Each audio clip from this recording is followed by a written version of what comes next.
सबाई के जोहार। तो चला आज एक क्लास टाइम हमरा करब भाषा विज्ञान का क्षेत्र एठिनले हमरा स्टार्ट करब। हमरा लास्ट क्लास पढ़ो रही हो भाषा विज्ञान के परिभाषा के बारे में, भाषा विज्ञान एक परिभाषा कोने किना देलाती किंबा किना एकर परिभाषा है सेटा के बारे हमरा लास्ट क्लास पढ़ो रही हो माने क्लास नंबर 2। आजेर जे क्लासटा हेते इटा क्लास नंबर 3 हेते जेटा टॉपिक नाम लागे भाषा विज्ञान का क्षेत्र किंबा एकर आगु दिगो जे टॉपिक है से बारे पढ़े कर हमरा क्वेश्चनी करब। ठीक है, तो चला देरी नहीं करब स्टार्ट करल जाए। और क्लासटा स्टार्ट कर पहले क्लासटा के लाइक कर देबा और नया लगे तो जरूर सब्सक्राइब कर लेबे ताकि कुड़मालिक बारे नया नया जिनिस जाने कर मौका पाइबे। और खास करी जदि कम्पिटिटिव एग्जाम तैयारी करी खास करी जेटा कुड़मालिक सब्जेक्ट बारे पूछल जाए तो जरूर सब्सक्राइब कर लेबे ताकि इटा बारे तोरा तैयारीटा बेहतर हेतन, बहुत बढ़िया तरीके से तैयारीटा तोरा कर हेतन। ठीक है, तो चला स्टार्ट करल जाए। और क्लासटा के स्किप ना करिए, एकदम लास्ट तक को देखबे, एकदम मजा आ जाते हैं एकदम। ठीक है, कहा कि यह जो टॉपिकटा देला है जेटा जेटेड 2026 जो सिलेबसटा देला है कुड़मालिक सेटाक जो टॉपिक है कि भाषा विज्ञान और भाषा संरचना के बारे संपूर्ण जानकारी के बारे पढ़ेगा है सेटा के बारे हमरा पढ़े के क्वेश्चन करो कहा कि टॉपिकटा टुकु क्रिटिकल है और टुकु मैंने कॉन्सेप्चुअल है। ठीक है, इटा बारे भीतर ले जो क्वेश्चन पूछी देते तो एकटुकु दिक्कत हो जाता से जन एकटुकु ध्यान से पढ़बे और बुझा कर क्वेश्चन करबे। ठीक है, तो हेडिंग टाइम दिले है तोरा देखे पाबे दिल गला कि भाषा विज्ञान का क्षेत्र। तो आज एक क्लास टाइम हमरा डिटेल से पढ़े कर क्वेश्चन करब और आवाज़टा जो ठीक से नहीं सुना तो हेडफोनटी लगा लेबे। ठीक है, तो चला ध्यान से सुना। भाषा विज्ञान का क्षेत्र माने भाषा विज्ञान का क्षेत्र माने भाषा कर जे विज्ञान है सेटा कर जे एरियाटा है ओटा कहाँ तक को फैलल है, कहाँ तक को पसरल है। ठीक है, सेटा के बारे हमरा जानकारी लेब। ठीक है, तो टुकु हिंदियों हेते कि भाषाटा और किछु किछु कुड़मालियों कह। ठीक है, तो तेरा ध्यान से सुनबे। तो इटा कि न मानव की भाषा का जो क्षेत्र है वही भाषा विज्ञान का क्षेत्र माने मानव की भाषा माने मानव द्वारा जो भाषा बोली जाती है उसका जो क्षेत्र है वही क्या है, भाषा विज्ञान का क्षेत्र है। वही क्या है न भाषा विज्ञान का क्षेत्र है। संसार भर के सभ्य और असभ्य मनुष्यों की भाषाओं और बोलियों का अध्ययन भाषा विज्ञान के अंतर्गत किया जाता है। मतलब संसार भर में मतलब पूरी दुनिया में जितने भी सभ्य और असभ्य मनुष्य, मतलब सभ्य का मतलब होता है जो कपड़ा पहनता है, रहने के लिए घर है, खाना पीना अच्छा से करता है, बोलने का विचार है, उसके सोचने की शक्ति है, उसको सभ्य मनुष्य बोला जाता है। और असभ्य मतलब जो पेड़ पौधा के द्वारा पत्ता पहनता है, उन लोग का कौन माई है कौन काकी है उन लोग पहचानता नहीं है, क्या रीति है संस्कार है उसके अंदर नहीं है, तो उस सबको क्या बोलते हैं, असभ्य मनुष्य बोलते हैं। तो उन लोग का भी कुछ तो भाषा होगा ना। तो जो सभ्य मानुष है और जो असभ्य मानुष है दोनों का भाषा और बोली होगा। तो इस सब का जो अध्ययन किया जाता है किस में किया जाता है न भाषा विज्ञान में ही किया जाता है। ठीक है, याद रखिएगा। इस प्रकार भाषा विज्ञान केवल सभ्य साहित्यिक भाषाओं का ही अध्ययन नहीं करता है अपितु असभ्य बर्बर और साहित्यिक बोलियों का जो प्रचलन में नहीं है, अतीत के गर्भ में खोई हुई है, उन भाषाओं का भी अध्ययन इसके अंतर्गत होता है।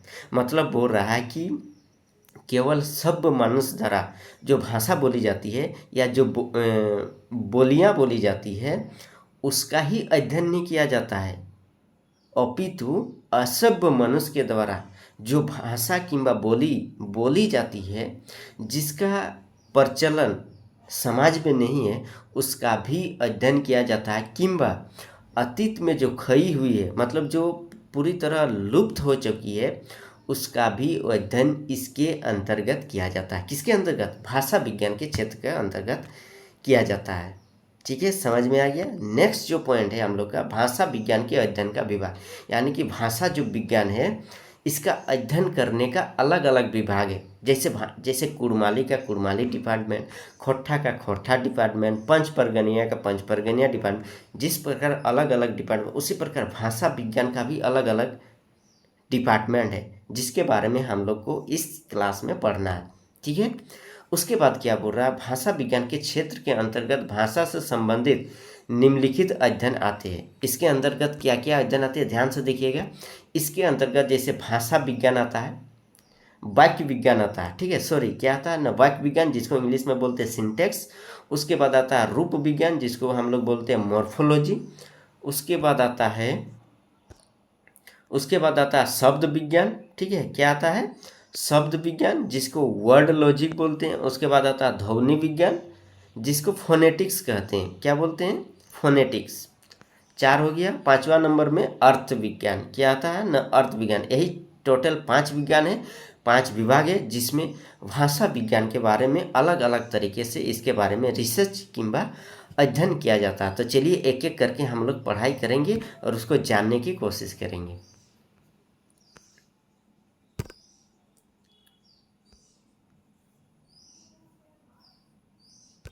नंबर 1 में जो है वो है वाक्य विज्ञान। क्या है, वाक्य विज्ञान, यानी कि जिसको इंग्लिश में बोलते हैं हम लोग सिंटेक्स। इसमें क्या बोल रहा है, भाषा में सारा विचार विनिमय वाक्यों के आधार पर किया जाता है। मतलब भाषा किसी भी मनुष्य के द्वारा, सभ्य मनुष्य के द्वारा किंबा असभ्य मनुष्य के द्वारा, भाषा के ही द्वारा अपना विचार को क्या करते हैं, एक दूसरे पर आदान प्रदान करते हैं। यानी कि भाषा के ही द्वारा बोला जाता है कि क्या बोलना है, उसके बाद वो भाषा के द्वारा फिर से वो रिप्लाई देता है। भाषा विज्ञान के जिस विभाग में इस पर विचार किया जाता है उसे वाक्य विचार या वाक्य विज्ञान कहते हैं। मतलब जिसमें वाक्य के बारे में रिसर्च किंबा अध्ययन किया जाता है कि ये इस वाक्य को किस तरह बोलना है, किस तरह इसको मतलब प्रेजेंट करना है, तो उसके बारे में जब अध्ययन किया जाता है, रिसर्च किया जाता है, तो उसको क्या बोलते हैं, वाक्य विचार किंबा वाक्य विज्ञान कहते हैं। इसके 3 रूप है। इसके कितने रूप है, 3 रूप है। 1 नंबर में है डिस्क्रिप्टिव यानी कि वर्णनात्मक। दूसरा नंबर है ऐतिहासिक वाक्य विज्ञान जिसको हिस्ट्रिकल सिंटेक्स कहा जाता है। और तीसरा नंबर में है तुलनात्मक वाक्य विज्ञान जिसको कंपैरेटिव सिंटेक्स कहा जाता है। ध्यान रखिएगा, पहला नंबर हो गया डिस्क्रिप्टिव, दूसरा नंबर हो गया हिस्ट्रिकल सिंटेक्स और तीसरा नंबर हो गया कंपैरेटिव सिंटेक्स। वाक्य रचना का संबंध बोलने वाले समाज के मनोविज्ञान से होता है। यानी कि वाक्य रचना का जो संबंध है, जो रिलेशन है, वो बोलने वाले समाज के मनोविज्ञान से होता है। इसलिए भाषा विज्ञान की यह शाखा बहुत ही कठिन है। क्या है, बहुत ही कठिन। मनोविज्ञान मतलब मनुष्य का क्या दिमाग में चल रहा है, इसको समझना बहुत ही कठिन है। इसलिए कहा गया ये जो डिपार्टमेंट है, ये जो विभाग है, ये बहुत ही कठिन है। क्या, वाक्य विज्ञान यानी कि सिंटेक्स। दूसरा नंबर जो है वह रूप विज्ञान जिसको इंग्लिश में बोलते हैं मॉर्फोलॉजी। क्या बोलते हैं, मॉर्फोलॉजी को रूप विज्ञान कहते हैं। इसमें क्या अध्ययन किया जाता है, चलिए जानते हैं इसके बारे में विस्तार पूर्वक। वाक्य की रचना पदों या रूपों के आधार पर होती है। वाक्य की जो रचना होती है वो पद से ही बना है वाक्य। यानी कि जैसे मैं पढ़ता हूँ तो मैं एक पद हुआ, पढ़ता एक पद हुआ, हूँ एक पद हुआ, यानी कि 3 पद मिलके एक वाक्य की रचना होता है। इसी को बोल रहा है कि वाक्य की जो रचना होता है या पदों या रूपों के आधार पर होती है। अतः वाक्य के बाद पद या रूप का विचार महत्वपूर्ण हो जाता है। रूप विज्ञान के अंतर्गत धातु, उपसर्ग, प्रत्यय आदि उन सभी उपकरणों पर विचार करना पड़ता है जिनसे रूप बनते हैं। समझ में आ गया, क्लियर हो गया। इसके अंतर्गत क्या क्या मतलब अध्ययन किया जाता है किंबा विचार किया जाता है, जैसे धातु के बारे, क्योंकि शब्द में ही धातु होता है, उपसर्ग के बारे और प्रत्यय और आदि के बारे में इसमें अध्ययन, रिसर्च किंबा पढ़ाई की जाती है। तीसरा नंबर जो डिपार्टमेंट है, विभाग है भाषा विज्ञान का, वो है शब्द विज्ञान यानी कि वर्डोलॉजी। वर्डोलॉजी क्या है, शब्द विज्ञान को इंग्लिश में क्या कहा जाता है, वर्डोलॉजी। ध्यान से देखिएगा, वर्डोलॉजी। इसमें क्या बोल रहा है, रूप या पद का आधार शब्द है। रूप या पद का आधार क्या है, शब्द है। शब्दों पर रचना या इतिहास, इन 2 दृष्टियों से विचार किया जाता है। शब्दों पर किसी चीज़ का रचना करना कि या किसी चीज़ का इतिहास के बारे में जानना, तो ये 2 ही चीज़ पर विचार किया जाता है, रचना या इतिहास। इन 2 दृष्टियों से विचार किया जाता है शब्द विज्ञान का। किसी व्यक्ति या भाषा का विचार भी इसके अंतर्गत किया जाता है। शब्द के ही अंतर्गत किसी व्यक्ति की भाषा या विचार भी इसी के अंतर्गत आता है। कोश निर्माण तथा व्युत्पत्ति शब्द शास्त्र शब्द विज्ञान के ही विचार क्षेत्र की सीमा में आते हैं। ध्यान से सुनिएगा ये लाइन, कोश निर्माण तथा व्युत्पत्ति शास्त्र शब्द विज्ञान के ही विचार क्षेत्र की सीमा में आते हैं। यानी कि कौन कौन आते हैं, कोश निर्माण और एगो व्युत्पत्ति शास्त्र। ये दो चीज किसके अंतर, और कोश निर्माण और व्युत्पत्ति शास्त्र शब्द विज्ञान के ही विचार क्षेत्र में ही आते हैं। भाषा के शब्द समूह के आधार पर बोलने वाले का सांस्कृतिक इतिहास जाना जा सकता है। भाषा के जो शब्द होता है और समूह होता है, उसी के आधार पर सांस्कृतिक इतिहास के बारे में जाना जा सकता है, ये या फिर उसके बारे में नहीं भी जाना जा सकता है। चौथा जो डिपार्टमेंट है और विभाग है वो है ध्वनि विज्ञान, जिसको फोनेटिक्स कहा जाता है। इसके अंतर्गत क्या पढ़ाई किया जाता है, शब्द का आधार ध्वनि है, ध्वनि से ही शब्द निकलता है। विदाउट ध्वनि के शब्द नहीं बनता है, यानी कि अगर शब्द आया है तो ध्वनि से ही शब्द बनता है। इसलिए इसका एक अलग डिपार्टमेंट है, अलग विभाग है कि किस प्रकार ध्वनि के द्वारा शब्द का निर्माण किया जाता है। इसके अंतर्गत इसका अध्ययन किंबा रिसर्च किया जाता है। ध्वनि विज्ञान के अंतर्गत ध्वनियों के अनेक प्रकार से अध्ययन किया जाता है। इसके अंतर्गत ध्वनि शास्त्र का अलग से उपविभाग है। ठीक है, जो मैं बोल रहा हूँ इसका अलग से ही एक विभाग है, जिसमें ध्वनि उत्पन्न करने वाले अंगों मुख, विवर किंबा नासिका विवर, स्वर तंत्री, ध्वनि तंत्री के साथ साथ सुनने की प्रक्रिया का भी अध्ययन किया जाता है। इस अध्ययन के दो रूप है, ऐतिहासिक और दूसरा तुलनात्मक। ग्रिम नियम का इस संबंध से है, ग्रिम नियम का संबंध इसी से है। ग्रिम का नियम जो है इसी से है, किससे, ऐतिहासिक और तुलनात्मक दो रूप है जो इसी से रिलेटेड है, ध्वनि विज्ञान से। इसके अंतर्गत किस प्रकार कहाँ से ध्वनि निकलता है, ध्वनि और जो सुना जाता है कैसे सुनते हैं और उस आवाज़ को कैसे एक्सेप्ट करते हैं, ये सारा चीज़ इसमें अध्ययन किया जाता है। पांचवा जो डिपार्टमेंट है, विभाग है भाषा विज्ञान का, वो है अर्थ विज्ञान। क्या है, अर्थ विज्ञान। याद रखिएगा ये इम्पोर्टेंट है। ग्रिम नियम जो किसके अंतर्गत आता है, फोनेटिक्स यानी ध्वनि विज्ञान के अंतर्गत आता है। ठीक है, ये पॉइंट VBI है, याद कर लीजिएगा। नेक्स्ट जो हम लोग को पढ़ना है वो अर्थ विज्ञान है। अर्थ विज्ञान में क्या होता है, वाक्य का बाहरी अंग ध्वनि पर समाप्त हो जाता है। वाक्य का बाहरी अंग जो होता है वो ध्वनि पर समाप्त हो जाता है। यह भाषा का बाहरी क्लेवर है। इसके आगे उसकी आत्मा का क्षेत्र प्रारंभ होता है, जिसे हम अर्थ कहते हैं। यानी कि ये लाइन समझने की कोशिश कीजिएगा, क्या बोल रहा है कि वाक्य का जो बाहरी अंग है वो ध्वनि पर समाप्त हो जाते हैं। यानी कि वाक्य बना है किससे, पद से, पद बना है शब्द से और शब्द बना है ध्वनि से। याद रखिएगा, ध्वनि उसके बाद शब्द, पद उसके बाद वाक्य। तो सबसे बाहरी अंग क्या होता है न, ध्वनि होता है। सबसे लास्ट मतलब स्टार्टिंग जो होता है वो ध्वनि होता है। तो ध्वनि से ही सारा चीज़ बना है। तो अर्थ विज्ञान में क्या होता है कि सबसे इम्पोर्टेंट बात ये होती है कि किसी भी वाक्य का अगर अर्थ सही मतलब सार्थक अगर नहीं होता है तो वह वाक्य पूरी तरह गलत है, समाज के लिए वो सही नहीं होता है।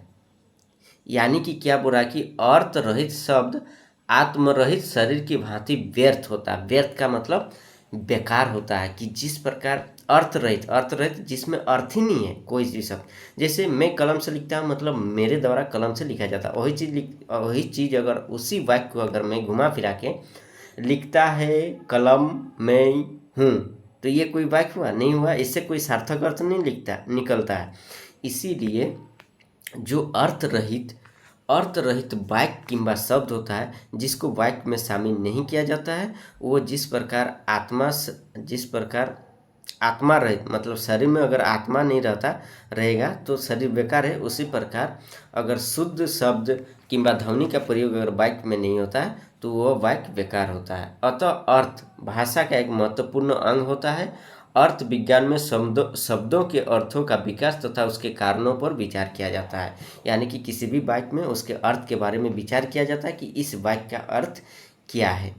यहाँ तक समझ में आ गया। चलिए नेक्स्ट पॉइंट आगे की ओर हम लोग बढ़ने की कोशिश करते हैं। ठीक है,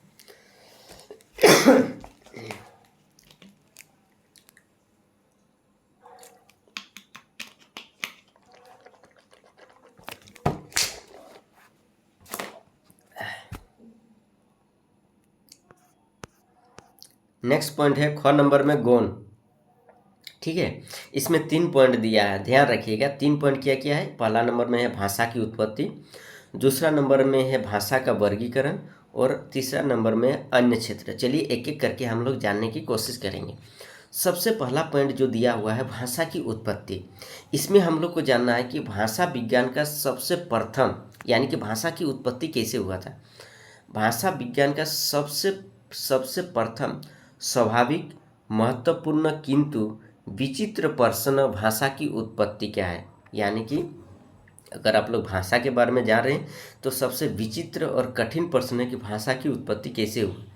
इस पर विचार करके विद्वानों ने अनेक सिद्धांतों का निर्माण किया। यह एक अध्ययन का रोचक विषय है जो भाषा के जीवन के साथ जुड़ा हुआ है। भाषा के जीवन के साथ क्या है?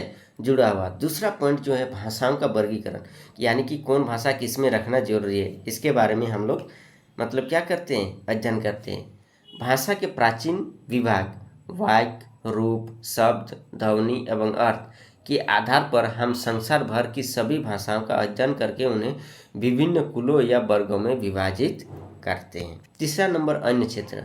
भाषा के अध्ययन के भाषा भूगोल, भाषा कालक्रम विज्ञान, भाषा पर आधारित प्रागैतिहासिक खोज, लिपि विज्ञान, भाषा की प्रकृति, भाषा के विकास के कारण आदि अनेक अन्य क्षेत्र है। यानी कि केवल भाषा विज्ञान को छोड़कर और बहुत सारा, जैसे भाषा से रिलेटेड भूगोल, भाषा का कालक्रम के बारे में अध्ययन करना, ये सब भी एक अलग क्षेत्र है भाषा का। ठीक है, जो इसमें दिया गया है। ठीक है, तो ये 3 पॉइंट भी हम लोग समझ लिए। चलिए नेक्स्ट पॉइंट के बारे में हम लोग समझने की कोशिश करके, जो सबसे इम्पोर्टेंट पॉइंट है इसमें है व्याकरण और भाषा विज्ञान में डिफरेंस किया है, इसके बारे में हम लोग जानेंगे। ठीक है, क्या है? व्याकरण और भाषा विज्ञान में difference. What is the difference between grammar and language science.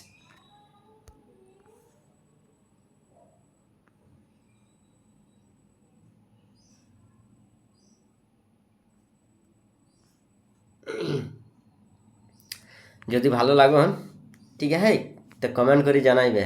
ঠিক আছে, हेडिंग आईगला है। चला स्टार्ट करल जाए। व्याकरण और भाषा विज्ञान में अंतर। ठीक है, ये कोईटा पॉइंट दिल गला है, 1 2 3 4 टोटल 4 पॉइंट है। ठीक है, 4 पॉइंट बुझी गए। क्लासटा के लास्ट कर देवे। नेक्स्ट क्लासे हमरा नेक्स्ट पॉइंट एक बारे पढ़ाकर क्वेश्चन करो, तो ध्यान से बुझाकर क्वेश्चन करबे। ठीक है, क्या क्लासटा আর টপিকটা বেজায় বেজায় ইম্পর্টেন্ট লাগে আর পড়ে তো টুকু মজা आवे। ठीक है, क्या कॉन्सेप्चुअल टॉपिक लगे। तो किना कोई व्याकरण और भाषा विज्ञान में अंतर क नंबर जे पॉइंटा दिल गला से पॉइंट किना कोई व्याकरण शास्त्र में किसी भाषा विशेष के नियम बताए जाते हैं। व्याकरण शास्त्र में यानी कि ग्रामर टाइम किना हो न कोनो एक नियम एक आधार है, विदाउट नियम ग्रामर नहीं बने। ठीक है, ओटाई कोई अतः उसका दृष्टिकोण एक भाषा पर केंद्रित रहता है, किंतु भाषा विज्ञान में तुलना के लिए अन्य भाषाओं के नियम अध्ययन का आधार बनाए जाते हैं। इस प्रकार व्याकरण का क्षेत्र सीमित है और भाषा विज्ञान का व्यापक है। इसका मतलब बोल रहा है कि मतलब ग्रामर की में क्या होता है कि किसी भी भाषा का एक नियम के आधारित पढ़ाई होती है जो सीमित है। क्या है? सीमित है। बट भाषा विज्ञान में क्या होता है कि भाषा विज्ञान में होता है कि भाषा तो व्याकरण का तो पढ़ाई होगा, साथ ही साथ किसी दूसरे भाषा का रिलेट करके भी पढ़ाया जाता है। तो इसका क्षेत्र क्या हो जाता है? थोड़ा बढ़ जाता है और अंतहीन ही नहीं होता है, इन्फिनिटिव होता है। भाषा विज्ञान में भाषा की उत्पत्ति कैसा हुआ, कैसे वर्गीकरण करेंगे, इसका उत्पत्ति कैसे हुआ, इसमें ध्वनि विज्ञान मतलब ईटा सटा बहुत सारा चीज़ आ जाता है इसमें। तो इसका क्षेत्र क्या होता है ना, व्यापक होता है, जबकि ग्रामर का क्षेत्र सीमित होता है। यही पहला पॉइंट है, मतलब डिफरेंस का। उसके बाद दिया हुआ है ख नंबर पॉइंट में, ध्यान से सुनिएगा। इसमें क्या बोल रहा है? व्याकरण वर्णन प्रधान है। वर्णन का मतलब समझ ही रहे हैं। ठीक है, जैसे क ख ग घ, वर्णन का मतलब अक्षर प्रधान, जिसमें वह किसी भाषा के नियम तथा साधु रूप सामने रख देता है। व्याकरण भाषा के व्यवहारिक पक्ष का संकेत करता है, उसके कारण वो इतिहास की कोई विवेचना नहीं करता। व्याकरण में वर्णन प्रदान होता है, वर्णों के बारे में अध्ययन किया जाता है। वो किसी भाषा के नियम तथा साधु रूप सामने रखता है, वो उसमें नियम के बारे में होता है। व्याकरण भाषा के व्यवहारिक पक्ष का संकेत करता है। व्यवहारिक जो भाषा विज्ञान मतलब व्यवहार, जो व्यवहार में आते हैं उसी के द्वारा एक नियम बनाया जाता है और उसके द्वारा भाषा का अध्ययन किया जाता है। बट याद रखिएगा कि भाषा विज्ञान में उसके इतिहास के बारे में व्याकरण में उसके इतिहास के बारे में अध्ययन नहीं किया जाता है। संस्कृत की गम धातु गतः से और हिंदी में गया बना है। याद रखिएगा, संस्कृत की गम धातु गतः से ही बना है, गतः से हिंदी में बनाया गया है गया। परंतु जाना जाता आदि शब्द धातु से बने। ठीक है, परंतु जाना जाता आदि शब्द किससे बने? धातु से बने। इसी कारण गया शब्द को भी इसी के साथ जोड़ दिया गया। इसी कारण गया शब्द को भी इसमें इसी से जोड़ दिया गया, क्योंकि गम धातु यानी कि गतः से ही गया बना है। व्याकरण की दृष्टि से कभी 1-10 शुद्ध शब्द रहा होगा। ठीक है, 1-10 शुद्ध शब्द रहा होगा, परंतु कालांतर में 12 की नकल पर 11 का प्रचलन हो गया। 1-10 कभी शुद्ध था और जैसे जैसे टाइम बीतते गया वैसे वैसे इसको 12 की नकल पर, मतलब जैसे जैसे टाइम बीतता गया 12 बोलने लगा, तो उसी के नकल करके इसको 11 बोला गया। किसको? 1-10 को क्या बोला गया? 11। ठीक है, क्या बोला गया? 11। व्याकरण तो प्रचलित रूप बतलाकर चुप हो जाएगा। व्याकरण तो प्रचलित रूप बतलाकर चुप हो जाएगा, पर भाषा विज्ञान इससे भी आगे जाएगा। वो बताएगा कि इसके पीछे मुंडा आदि आसपास की भाषाओं का प्रभाव है। इस प्रकार भाषा विज्ञान व्याकरण का भी व्याकरण है। इस प्रकार भाषा विज्ञान व्याकरण का भी व्याकरण है। तो समझ में आ गया ख पॉइंट। ग नंबर पॉइंट हम लोग समझते हैं कि इसमें क्या बोल रहा है। भाषा विज्ञान जहाँ भाषा के विकास का कारण समझाता है, वहाँ व्याकरण प्रचलित शब्द को साधु प्रयोग कहकर भाषा विज्ञान का अनुगमन करता है। कि जहाँ भाषा विज्ञान का विकास का कारण समझाता है, वहीं पर व्याकरण प्रचलित शब्द को साधु प्रयोग कहकर भाषा विज्ञान का अनुगमन करता जाता है। तो इस प्रकार हम कह सकते हैं कि व्याकरण भाषा विज्ञान का अनुगामी है। भाषा विज्ञान में ध्वनि विचार के अंतर्गत हिंदी के अधिकांश शब्द व्यंजनात् माने जाने लगे हैं। यानी कि भाषा विज्ञान में ध्वनि विचार जो डिपार्टमेंट था, उसके अंतर्गत हिंदी के अधिकांश शब्द व्यंजनांत माने जाने। व्यंजन माने व्यंजन वर्ण माने जाते हैं। जैसे राम शब्द का उच्चारण राम ना होकर राम, किंतु व्याकरण अभी तक आकारांत मानता चला आ रहा है। घ नंबर जो पॉइंट है, इसमें क्या बोल रहा है कि भाषा विज्ञान में भाषा के जो परिवर्तन उसका विकास माने जाते हैं, ये व्याकरण में उसकी भ्रष्टता कहे जाते हैं। कि जिस प्रकार भाषा विज्ञान में भाषा का जो परिवर्तन होगा, तो लोग क्या बोलते हैं कि भाषा का विकास हुआ, बट व्याकरण में उसकी भ्रष्टता कहे जाते हैं। भ्रष्टता मतलब उस नियम को तोड़ा गया है। ठीक है, यही कारण है कि संस्कृत के बाद प्राकृत, बिगड़ी हुई आदि नाम दिए गए। ठीक है, इसीलिए संस्कृत के बाद जो प्राकृत आया उसको बिगड़ी हुई माना गया। भाषा विज्ञान धर्म शब्द के धम या धर्म हो जाने के उसका विकास कहता है, और व्याकरण उसे विकार कहता है। ठीक है, अगर भाषा विज्ञान के अंतर्गत धर्म शब्द से अगर धम किंवा धर्म हो जाता है तो उसको विकास कहता है, जबकि व्याकरण उसको विकार कहता है। ठीक है, तो हम लोग ये सारा पॉइंट पढ़ दिए। नेक्स्ट क्लास में हम लोग पढ़ेंगे साहित्य और भाषा विज्ञान के बारे में, मतलब इसमें क्या डिफरेंस है, इसके बारे में भी हम लोग जानकारी प्राप्त करते हैं। बट अभी तक जो हम लोग पढ़े उसको थोड़ा रिवाइज कर लीजिएगा। क्लास को समझ में नहीं आया तो दोबारा क्लास को देख लीजिएगा।